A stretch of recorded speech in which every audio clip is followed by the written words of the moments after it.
2019 का issue, courage to accept and dedication to improve two keys to success है, स्वीकारोक्ति का साहस और सुधार करने की निष्ठा सफलता के दो मंत्र हैं। ले लीजिए भाई, अब इस निबंध की शुरुआत भी आप इसी से करिए।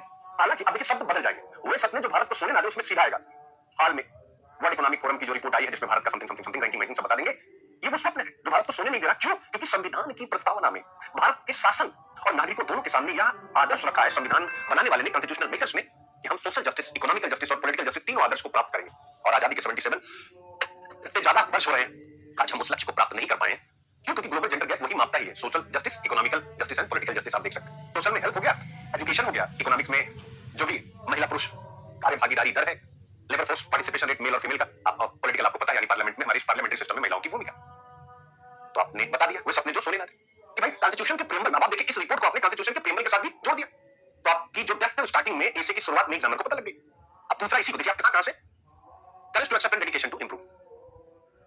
अब इसकी लैंग्वेज कैसे होगी देखिए, उसके अंदर लिखा हाल ही में वर्ल्ड इकोनॉमिक फोरम, ठीक है, करेज टू एक्सेप्ट आप लिखेंगे हाल ही में प्रकाशित या हाल ही में वर्ल्ड इकोनॉमिक फोरम द्वारा प्रकाशित वैश्विक लैंगिक अंतर रिपोर्ट और पूरा डेटा दे देंगे।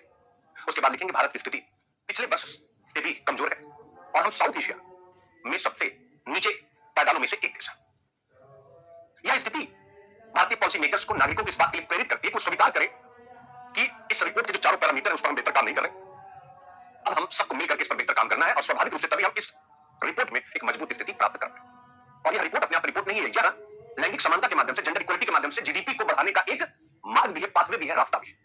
क्योंकि अगर महिलाएं सशक्त होंगी तो जो आप पढ़ते ना प्राइवेट फाइनल कंजम्पशन एक्सपेंडिचर, निजी अंतिम उपभोग या हाउस होल्ड सेक्टर का जो एक्सपेंडिचर जिस पर कल आर्टिकल था, तो और स्ट्रांग होगा ना। आज महिला 5 रुपए पा रही है अपने, जैसे मान लीजिए उसके हस्बैंड की कमाई का छोटा सा हिस्सा, उससे वो कुछ न कुछ मार्केट में डिमांड कर रही है, लेकिन अगर वो हस्बैंड की इक्वली कमाने लग जाए तो क्या होगा, डिमांड और तगड़ी। तो आप ऐसा लिख सकते हैं, विजडम फाइंड्स विवेक सत्य को पहचान लेता है।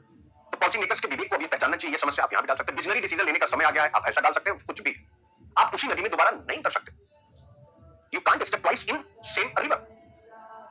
अब आप कहिए सर इसके साथ कैसे जुड़ रहा है कि एक विकसित होता हुआ भारत 2047 में जो विकसित होने का लक्ष्य रखता है कि वह विकसित देश बनेगा और वर्ल्ड की थर्ड सबसे बड़ी इकोनॉमी बनेगी।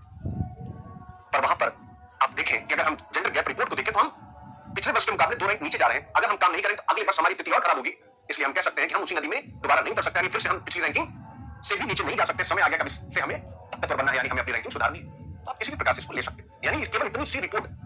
अब इसके बाद कुछ और ऐसे, चूंकि ऐसे की ही चर्चा हुई तो कुछ और ऐसे कर लेते हैं। 2017 में आपसे पूछा गया, fulfilment of new women a reality या मिथ, नारी की परिपूर्णता यथार्थ है या मिथक है। तो आप देख सकते हैं यही रिपोर्ट उठा करके, अगर हम ऐसे ही आप आंसर अपनी कॉपी निकालिए यूपीएससी की, ऐसे पकड़िए और चिपका दीजिए सारे पॉइंट नोट, यहां तक वैश्विक लैंगिक अंतर भी, ग्लोबल जेंडर गैप भी डाल सकते, नहीं डाल सकते कि यार आप मैं कहता हूं इसको छोड़ दीजिए। आप यहां से स्टार्ट कीजिए, लास्ट वाली पंक्ति से। लिखने की शैली होनी चाहिए, आंसर राइटिंग एक आर्ट है।